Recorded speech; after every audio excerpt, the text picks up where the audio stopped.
মারিয়া মান্দার অসাধারণ গোল গোল করে কান্না আজারবাইজান অধিনায়কের। দেখুন, বাংলাদেশ নারী ফুটবলারদের ইউরোপিয়ান দলের বিপক্ষে অভিষেক হয়েছে। ত্রিদেশীয় সিরিজে আজ জাতীয় স্টেডিয়ামে আজারবাইজানের বিপক্ষে খেলেছে ঋতুপর্ণারা। ম্যাচের প্রথমার্ধে 1-1 গোলে সমতায় রয়েছে। আজারবাইজানের র্যাঙ্কিং 74। বাংলাদেশের চেয়ে তারা 30 ধাপ এগিয়ে থাকলেও মাঠের লড়াইয়ে বাংলাদেশ খুব একটা বেশি পিছিয়ে ছিল না। আক্রমণ প্রতি আক্রমণে ভালোই লড়েছে বাটলারের বাংলাদেশ। বিগত ম্যাচের মতো এই ম্যাচেও হাইলাইন ডিফেন্স করেছে আফিদারা। কয়েকবার আজারবাইজান বাংলাদেশের রক্ষণ ভেদ করলেও ডিফেন্ডাররা কাভারের চেষ্টা করেছেন। আবার কখনো অফসাইডের ফাঁদে পড়েছে আজারবাইজানের ফুটবলাররা। 20 মিনিটে আজারবাইজান লিড নেয়।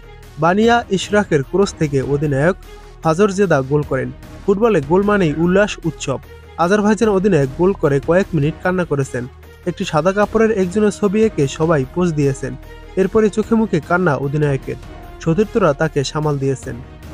এর 14 মিনিট পর মারিয়া মান্দার দুর্দান্ত গোলে বাংলাদেশ সমতায় এনেছে। স্বপ্নারানীর কর্নার থেকে কয়েক পাক ঘুরে বক্সে বল পান মারিয়া মান্দা।